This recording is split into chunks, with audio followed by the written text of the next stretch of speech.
Nos diz a palavra de Deus, Mateus 10, 37. Quem ama o pai ou a mãe mais do que a mim, não é digno de mim. E quem ama o filho ou a filha mais do que a mim, não é digno de mim.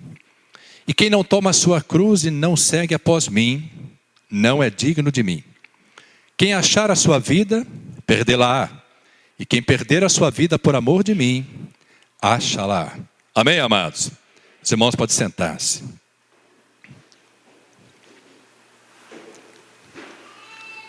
Amados, eu, pela graça de Deus, já tive a oportunidade de ministrar vários textos da palavra de Deus.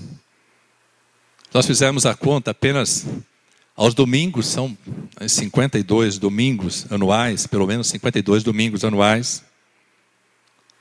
Tem os dias de semana. Então, são, vamos dizer assim, centenas de pregações durante o ano. Mas esse texto aqui eu nunca ministrei. Primeira vez que eu estarei ministrando especificamente esta palavra. Cito muito esse texto em que Jesus fala que aquele que amar qualquer um dos seus familiares mais do que a ele não é digno dele.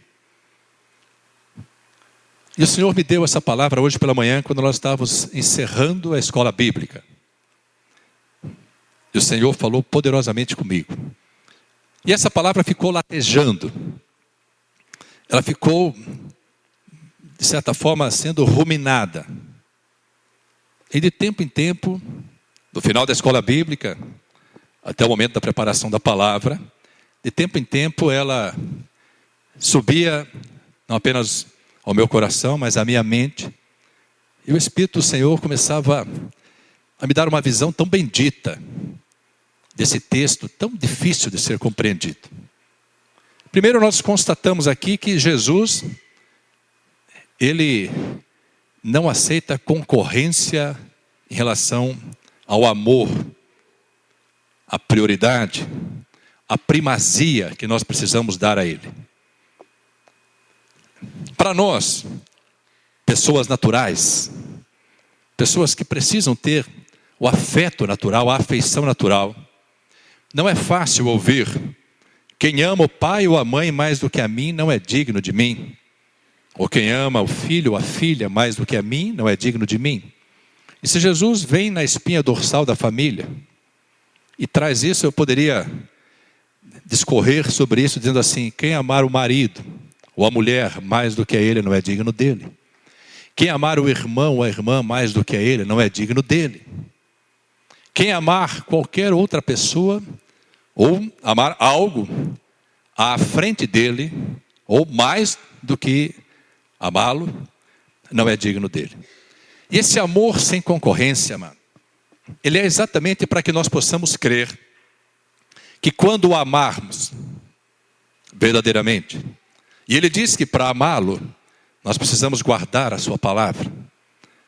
Quando nós colocarmos o Senhor Jesus, a palavra de Deus, o reino de Deus, as coisas de Deus, em primeiro lugar na nossa vida, Deus diz na sua palavra que nós não precisaremos nos preocupar. Não que nós não precisaremos agir. Aquilo que compete ao homem, Deus não faz. Nós não precisaremos nos preocupar com as demais coisas, aquelas atrás das quais nós vivemos uma grande parte da nossa vida. Como que nós corremos tanto atrás das coisas? E Deus fala que se nós o buscarmos em primeiro lugar, todas as demais coisas Ele nos acrescentará. Quando nós colocarmos Jesus, ainda que você possa dizer assim: mas como que eu coloco Jesus em primeiro lugar? Como que eu posso ter a certeza de que Ele está em primeiro lugar? Primeiro, tem que nascer o desejo no seu coração de colocá-lo em primeiro lugar. Se houver uma decisão sua, aquilo que a palavra de Deus chama de prontidão de vontade, Deus vai providenciar para que Ele seja o primeiro em sua vida. E colocá-lo em primeiro lugar, Ele que é a palavra viva de Deus, o verbo que se fez carne.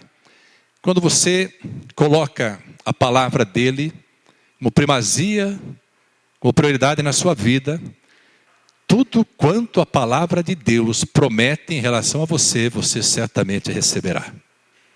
Não existem promessas, não existem coisas, quaisquer que sejam, da palavra de Deus, que não possam vir como dádivas, como bênçãos sobre a vida daqueles que colocarem a palavra de Deus, que é o Senhor Jesus, em primeiro lugar. Quando ele traz essa ordenança, esse alerta, tocando naquilo que nós temos de mais caro, que são os nossos entes queridos, as pessoas tão próximas, que normalmente são as mais amadas e precisam ser as mais amadas, ele já dá uma noção exata para mim e para você da importância de colocá-lo em primeiro lugar. Então, trazendo aqui para um português bem simples, nós não temos desculpa para não colocá-lo em primeiro lugar. Não existe na nossa casa, marido e mulher, pai e mãe, irmão e irmã, filho e filha, não existe ninguém que seja mais importante, que precise ser mais importante que o Senhor Jesus. Amém, amados? Se você já acha que é barulho demais, né? Quando diz assim, durma com barulho desse. Deus vem na sua palavra e muda a estrutura de uma concepção que nós temos, dizendo assim, olha, em primeiro lugar a minha família. E ele fala, não, em primeiro lugar eu, Jesus. Se isso já é barulho demais, veja isso agora aqui. Versículo 38. E quem não toma a sua cruz e não segue após mim, não é digno de mim. Agora está mais difícil, né, amados? Irmãos, muitas vezes, e aconteceu isso comigo, quando eu ainda não compreendia os mistérios da palavra de Deus, eu tinha um entendimento de que a cruz era um peso que cada um tinha que carregar. Se eu dissesse assim, perguntasse, quem você acha que é a sua cruz? Muitos genros poderiam dizer assim, é minha sogra. Já colocar a sogra ali como uma cruz para ser carregada. Irmãos, eu nunca ia ouvir da sogra dizendo assim, meu genro é a minha cruz. Porque as sogras amam os seus genros. Amam tanto que entregam para eles as suas preciosas filhas. Não, mano. Só por isso já seria motivo suficiente para nós amarmos as nossas sogras. Hoje a minha sogra não está aqui, eu lamento muito, porque eu queria fazer essa declaração para ela. Afinal, é a melhor sogra que eu tenho. Então, amados, mas para uns a cruz é o marido, né, que de benzinho, de querida, daqui a pouco vira traste, mala, né? Mulher, mas a mulher normalmente muda assim até de espécie, né? De querida, de amor vira jararaca. Então, amados, quantas vezes, né? Pessoas falam, eu estou carregando a minha cruz. Eu quero dizer para você, ainda que isso possa trazer um pouco de diversão, né? Queria você esquece isso. Esquece. Nós não precisamos carregar nada que não suportemos carregar. E ele não se refere a ninguém, a nenhuma pessoa. Mas o Senhor falou poderosamente comigo sobre isso. Nós tivemos a oportunidade de traçar algumas considerações hoje na escola bíblica. Mas eu queria que você entendesse exatamente isso. Cruz não é carga. Cruz não são pessoas. Por mais difíceis que possam ser as pessoas que estão próximas a você, ou com as quais você convive, as quais você tem a sensação, às vezes, de carregar. Guarde bem isso. Carregar a cruz são atitudes cristãs. Quando ele fala aquele que não tomar a sua cruz e não vier após mim, não é digno de mim. O que significa? Qual o significado da cruz de Cristo? Se ele fala da cruz, nós temos que ter como referência sempre em nossas vidas a cruz que ele mesmo suportou.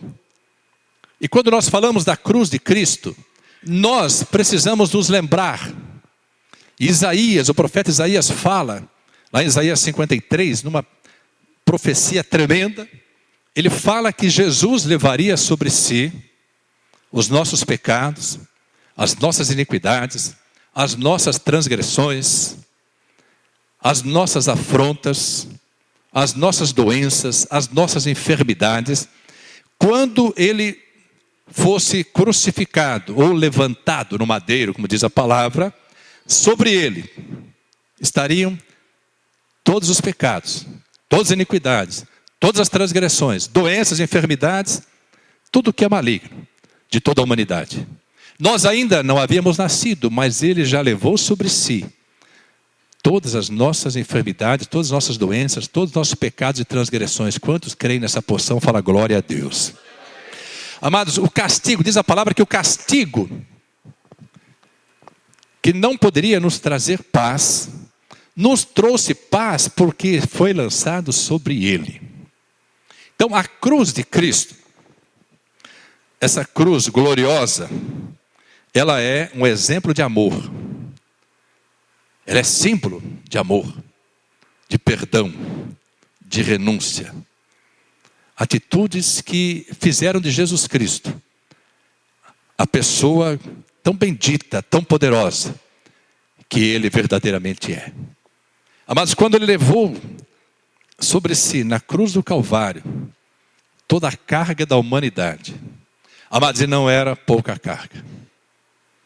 A palavra de Deus fala que ele foi tão alvejado pelos nossos pecados e transgressões que ele ficou desfigurado, que nenhuma beleza havia nele para que nós o desejássemos. Mas foi a maior demonstração de amor, de perdão, de renúncia que já houve na humanidade. Não apenas para ele, Jesus, mas para o Pai, que olhava do alto e que quando viu o seu filho amaldiçoado pelos nossos pecados, pelas nossas iniquidades, não pôde contemplá-lo. E Jesus Cristo, na cruz do Calvário, num único momento da sua vida, ele não se refere a Deus como seu Pai, mas se refere a ele como Deus. E diz assim: Deus meu, por que me abandonaste? Porque quando ele foi alvejado, sobrecarregado pelos nossos pecados, Deus já não podia mais contemplá-lo, porque ele havia se tornado por mim e por você pecador. Mas o grande triunfo dele foi ter carregado, levado sobre si, até as profundezas do inferno, os nossos pecados e transgressões. E de lá ter ressuscitado. Vou repetir, ter ressuscitado. Deixando, diz a palavra, as nossas iniquidades e transgressões nas profundezas. Por isso hoje nós temos paz com Deus. Porque pela cruz ele nos reconciliou com o próprio Pai. Porque se ele foi considerado maldito por ter sido crucificado, e a palavra de Deus fala: maldito todo aquele que for pendurado no madeiro. A maldição que não era dele, porque ele nunca pecou. Ele nunca teve um pensamento que fugisse da direção de Deus. Ele jamais teve uma atitude que pudesse desonrá-lo. Aquele que nunca pecou se fez pecado por mim e por você, para aniquilar o pecado. Aí ele vem, e nós conhecendo essa verdade da palavra de Deus, conhecendo essa realidade histórica, essa realidade inegável, ele vem e diz para mim e para você: aquele que não tomar a sua cruz e seguir-me, não é digno de mim. Amados, uma das mais gloriosas atitudes de Jesus Cristo na cruz foi essa aqui. Vamos lá comigo, até o Evangelho de Lucas, capítulo 23.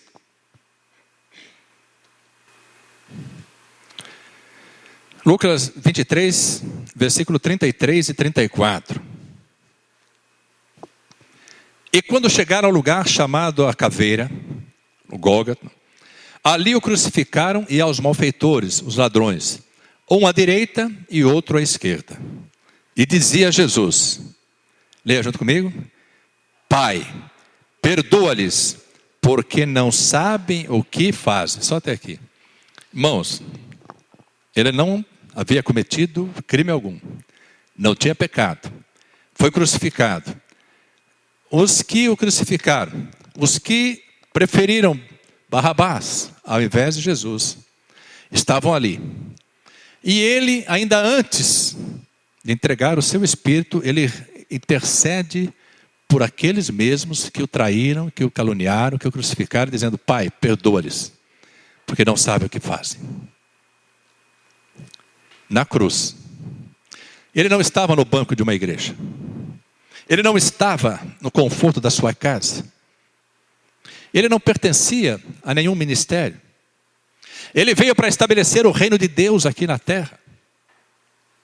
Veio para realizar essa obra gloriosa de salvação, de redenção. Para que nós possamos ter, através dessa obra gloriosa, o primeiro passo para que as nossas vidas sejam verdadeiramente transformadas. Ainda que filho do Deus Altíssimo, ele se fez homem. E diz a palavra de Deus que, achado na forma de homem, humilhou-se a si mesmo, tomando a forma de servo. E como servo, Filipenses capítulo 2, versículo 9 em diante, como servo, ele foi obediente ao Pai, até o fim, obediente até a morte e morte de cruz. Pelo que Deus o exaltou soberanamente e deu a ele, seu Filho, nosso Senhor e Salvador Jesus Cristo, um nome que é sobre todo nome, para que ao nome de Jesus se dobre todo o joelho dos que estão nos céus, na terra e debaixo da terra. E toda língua confesse que Jesus Cristo é o Senhor, para a glória de Deus Pai. Amados, a obediência de Jesus Cristo, o deixar-se anular, aniquilar, o deixar-se crucificar, deu a ele a maior vitória da sua vida. Deu a ele essa vitória. Ele que morre como unigênito, ressuscita como primogênito, para que seja o primeiro dentre muitos irmãos. Amados, ele, inocente, puro, imaculado, olha para os seus algozes e diz ainda para o Pai: perdoa-lhes, Pai, porque não sabem o que fazem.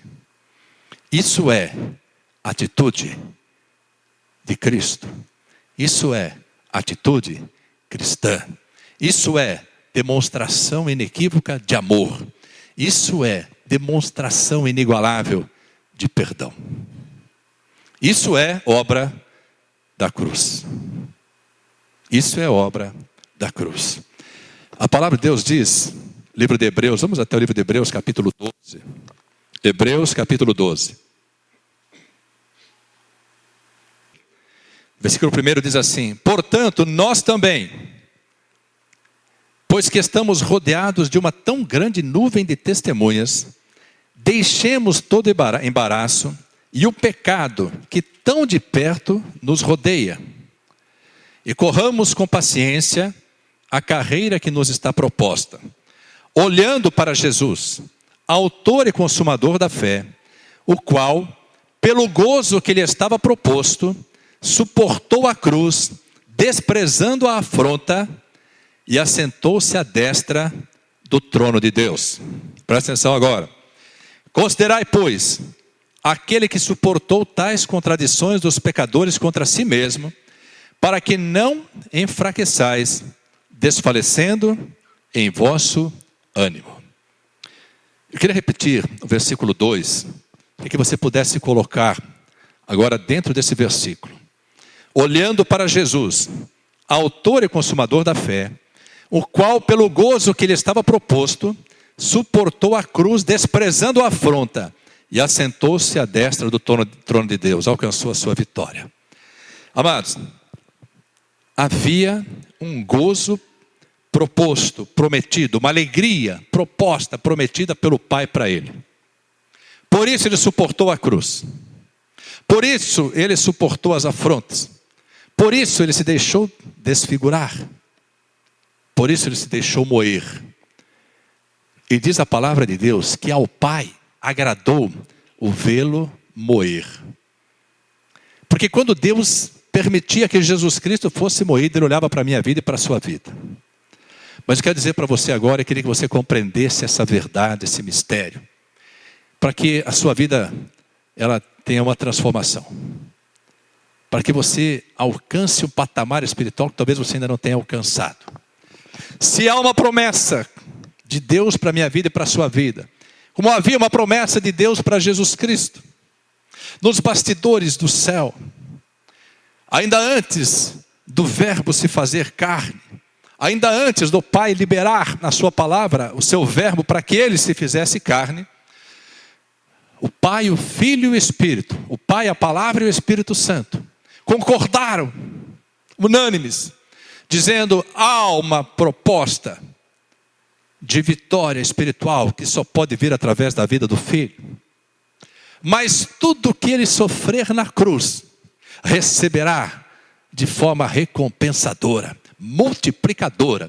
Porque o próprio Jesus dizia: se o grão de trigo caindo na terra não morrer, ele fica só. Mas se morrer, produz muitos frutos. Quando ele falava em muitos frutos, ele já estava olhando para este dia, 27 de outubro, para a igreja de Votorantim, assim como para a sua igreja em toda a face da terra, sabendo, amados, que as nossas vidas seriam verdadeiramente os frutos desse grão de trigo tão bendito, tão poderoso. Vidas que vão povoar os céus e que alcançarão a sua vitória quando também puderem suportar, pelas promessas, pela alegria que estão propostas, suportar a cruz que precisa ser carregada. Amados, se nós entendemos esse processo, eu queria dizer para você, se você quiser anotar, você anote. Se você quiser rabiscar na sua Bíblia, a Bíblia é para ser rabiscada. Bíblia é para ser anotada. Bíblia é para ser manuseada. O dia que não tiver mais onde escrever, você compra outra. Queria que você pudesse escrever assim: tomar a cruz significa um exercício diário de amor, de perdão e de compreensão. Isso é verdadeiramente tomar a cruz e seguir as pisaduras, as pegadas de Cristo. Será que é fácil? Será que nós temos, amados, capacidade para isso? Será que Deus não conhece a nossa fragilidade? Será que Deus não conhece os limites da nossa vida espiritual? Os limites da nossa força? Será que Deus não conhece os limites da nossa capacidade de amar? Da nossa capacidade de perdoar? Mas Jesus diz que nós precisamos carregar a nossa cruz, tomar essa cruz e segui-lo, para que sejamos dignos dele. Há no Evangelho de Lucas, esse mesmo texto, com observação que não tem nos outros evangelhos. Abra sua Bíblia em Lucas, capítulo 9, versículo 23. Lucas 9, 23. Lucas 9, 23 diz assim, tem um subtítulo na minha Bíblia aqui, amado, não sei se tem na sua, na minha diz assim: cada um deve levar a sua cruz. Quantos tem isso na sua Bíblia? Levante a mão que tem. Então está reforçando isso. Mas preste atenção agora nesse versículo, o versículo 23. E dizia a todos, Jesus dizendo a todos: se alguém quer vir após mim, negue-se a si mesmo e tome, o que está escrito aí? Tome cada dia a sua cruz e siga-me. Então eu quero dizer para você, se você carregou essa cruz até ontem, a fidelidade de ontem valeu para o dia de ontem. A fidelidade de hoje vale para o dia de hoje. É uma cruz que tem que ser tomada cada dia, como o pão de cada dia, o alimento de cada dia, a oração de cada dia, como a perseverança de cada dia. A cada dia nós precisamos, amados, tomar essa cruz. E precisamos estar dispostos a cravar nela, a lançar sobre ela as afrontas, as difamações, as calúnias, os aborrecimentos, as tribulações, a angústia, as perseguições. Amados, o Senhor falou claramente comigo, eu quero repartir com você. Essa é uma vitória diária. Hoje eu vou ser mais do que vencedor. Quem pode declarar isso, declara agora em nome de Jesus. Hoje eu vou ser mais do que vencedor. Em nome de Jesus. Amados, é uma vitória diária. Se nós pegamos o exemplo de Jesus Cristo, e ele não fala de outra cruz, nós precisamos a cada dia tomar uma decisão. Eu não vou sair hoje da minha casa, não vou levantar da minha cama hoje, nem vou me deitar nela no final do dia de hoje, na noite de hoje, sem que eu esteja disposto a carregar essa cruz. O que significa isso? A cada perdão concedido, a cada compreensão, a cada afronta que você recebe, mas não se deixa abater por ela. Cada vez que alguém, sem motivo, presta atenção, sem motivo, fala mal de você, porque se tiver motivo não tem nisso aí glória alguma, honra alguma. Mas se você, sem motivo, é perseguido, sem motivo, é desonrado, sem motivo, é afrontado. Jesus também sofreu tudo aquilo sem motivo algum. Se isso ocorre com você, eu quero dizer, e você tendo consciência dessa vitória espiritual que Deus preparou para a sua vida, você suporta e não reage. Você não paga com a mesma moeda. Você não usa olho por olho, dente por dente. Você não usa quem com ferro fere, com ferro será ferido. Você não usa esse jargão tão comum no mundo, dizendo assim, quem fala o que quer. Repito bem alto, quem fala o que quer, nós sabemos de cor, ouve o que não quer. Amados, isso é natureza humana sem Cristo. Natureza humana, transformada pela presença do Espírito Santo de Deus. É uma natureza que Jesus diz assim, olha, se alguém te obrigar a caminhar com ele 1 milha, vai com ele 2. Se alguém te bater numa face, oferece-lhe a outra. Amados, em todo tempo, creia nisso. O inimigo está ao derredor, rugindo como leão, buscando a quem possa tragar. Quando o escritor de Hebreus, que eu creio seja o apóstolo Paulo, ele diz assim, nós que estamos rodeados de uma tão grande nuvem de testemunhas, precisamos estar atentos, porque todo o objetivo do inimigo é impedir a nossa vitória, porque Deus não esconde do diabo as promessas, as vitórias, os planos que Ele tem para as nossas vidas, e Ele sabe que o dia que nós decidirmos obedecer, Ele nos dará forças para obedecer. O dia que nós decidirmos amá-lo, muito mais do que amamos os nossos pais, os nossos irmãos, o nosso marido, a nossa mulher, os nossos filhos, Ele vai nos honrar tremendamente, e quando semearmos esse amor no reino de Deus, na vida do Senhor Jesus, na palavra de Deus, Ele vai fazer porque semeamos. Ele vai fazer com que colhamos amor em todo o caminho por onde passarmos. É um processo de semeadura e colheita. Obedecer a palavra, sujeitar-se à palavra é um processo de uma semeadura bendita. E eu queria dizer para você, meu amado e minha amada, ninguém tem forças naturais para cumprir esta palavra. Mas aquele que habita em nós, opera de forma sobrenatural para que nós possamos cumprir essa palavra. Amados, eu sei que não é fácil receber uma afronta, ser atingido, não fisicamente, mas ainda que seja fisicamente, ser atingido moralmente, receber uma afronta, quando se toca numa face. Todas as vezes que alguém toca numa face, traz uma afronta, um aborrecimento, um constrangimento. Isso vem espiritualmente com o objetivo de fazer aflorar, emergir em cada um de nós aquela velha criatura que precisava já estar crucificada com Cristo. O apóstolo Paulo diz assim em Gálatas 2:20, estou crucificado com Cristo, e agora já não vivo mais eu, mas Cristo vive em mim. Estou crucificado com Ele. Amados, essa é a cruz que nós carregamos, a cruz onde nós crucificamos o nosso velho homem, a velha criatura. De tal forma, amados, que crucificada com Cristo, essa nossa velha natureza humana, essa natureza carnal, aquilo que a nossa mente produz e cuja tentativa é diária de fazer com que nós venhamos a transgredir a palavra, desobedecer a Deus, caminhar segundo aquilo que nós queremos, aquilo que agrada os nossos olhos, aquilo que agrada o nosso paladar, aquilo que agrada os nossos ouvidos, aquilo que agrada o nosso tato.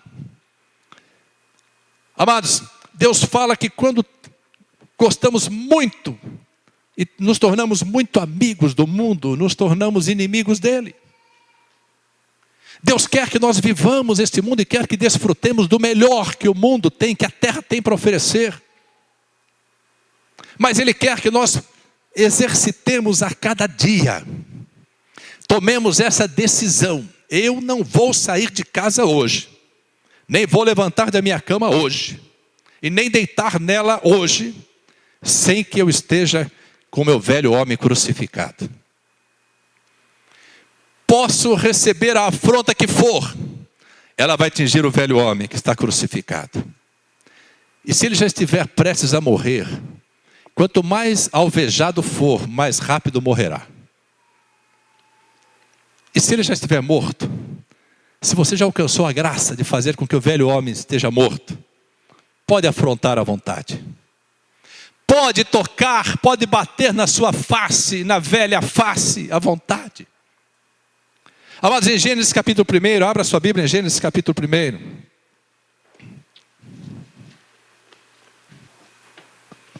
No princípio criou Deus os céus e a terra era sem forma e vazia, e havia trevas sobre a face do abismo. Fala assim, face do abismo. E o Espírito de Deus se movia sobre a face das águas. Fala assim, face das águas. Amados, nós temos duas faces relatadas na palavra de Deus, a face do abismo e a face das águas. Na face do abismo havia o quê?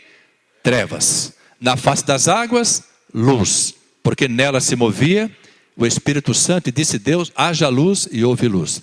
Amados, quando a palavra de Deus diz que nós precisamos dia após dia tomarmos a nossa cruz, essa cruz tão gloriosa, que não é carga, que não é peso, que não são pessoas, mas são atitudes.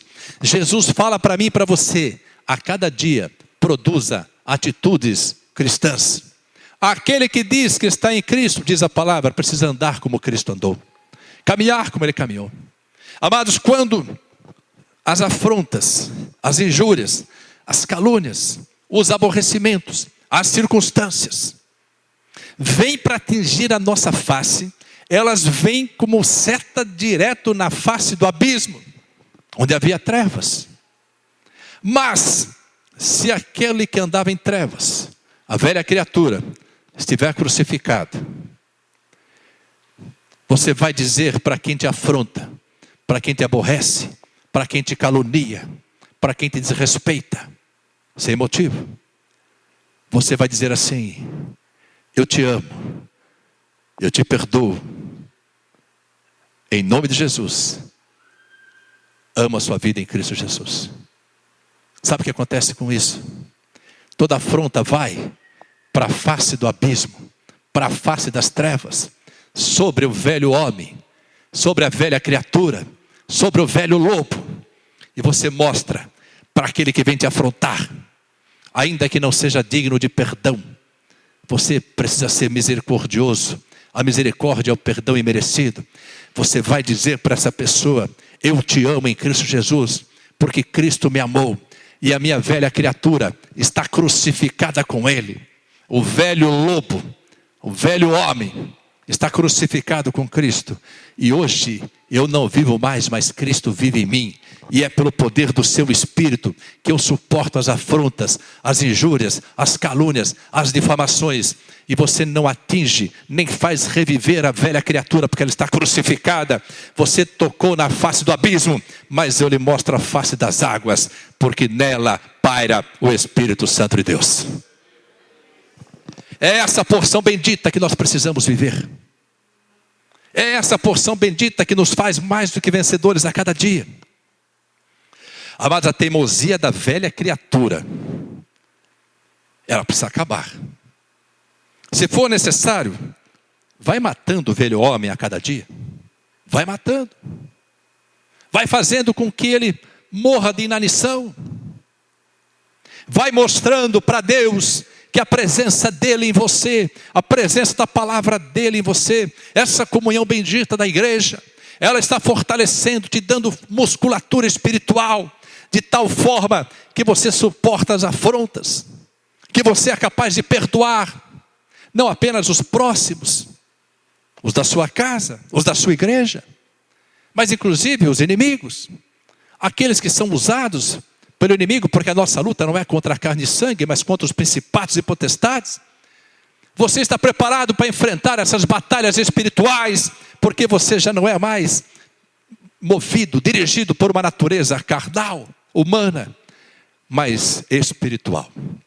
Talvez você não tenha ainda encontrado motivos para renunciar, motivos para perdoar. Talvez seja difícil para você liberar o perdão. Amados, quando nós não perdoamos, nós estamos evitando uma ponte que um dia teremos que atravessar. Quando nós não perdoamos, nós estamos, espiritualmente falando, tomando um veneno para matar aquele que nos aborreceu, para matar aquele que nos afrontou, para matar aquele que tem trazido tantos aborrecimentos para as nossas vidas. Mas somos nós que estamos tomando o veneno e somos nós que sofreremos as consequências do veneno. Mas quando nós podemos dizer, como Jesus disse: Pai, tem misericórdia e perdoa, porque ainda não sabe o que faz. Pode ser irmão da igreja, pode ser marido ou mulher, pode ser filho ou filha, irmão ou irmã, amigo, seja quem for, mas especialmente com os domésticos da fé, com os irmãos em Cristo, você precisa a cada dia viver essa porção. Sabe por quê? Eu não estou falando da vitória dele, desse que tenta impedir a sua vitória. Estou falando da sua vitória. Estou falando da minha vitória.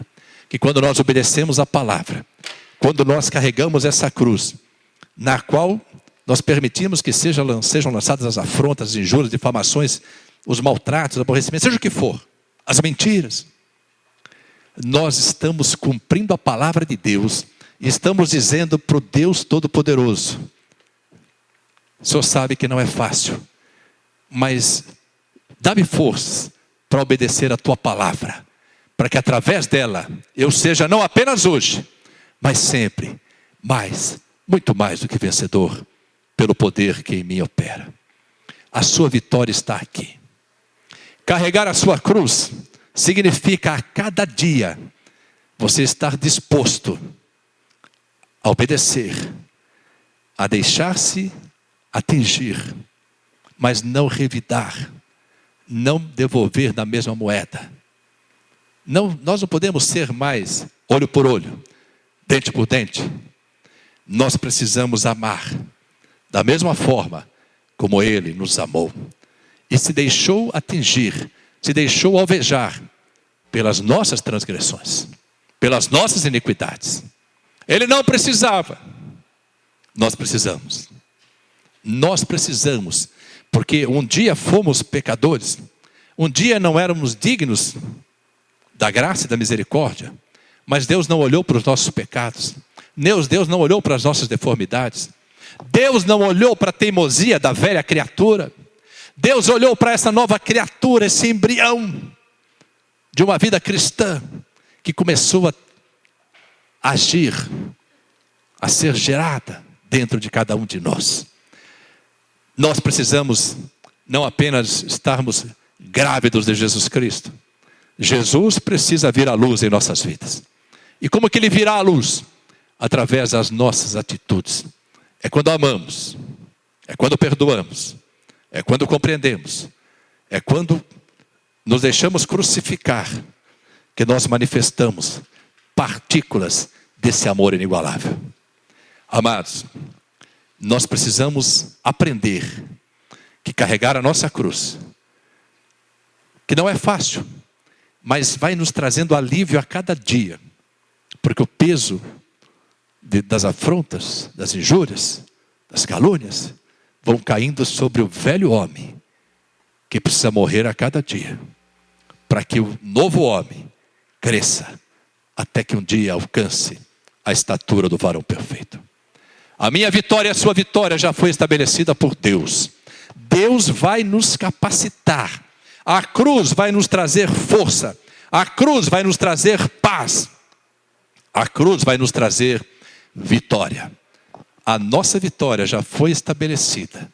Da nossa obediência, do nosso amor, da decisão que Deus transforma em ação, em poder, depende todo o caminho e a prosperidade que só espera de cada um de nós uma atitude cristã. E a atitude cristã é andar como Cristo andou. Coloque-se em pé na presença do Senhor.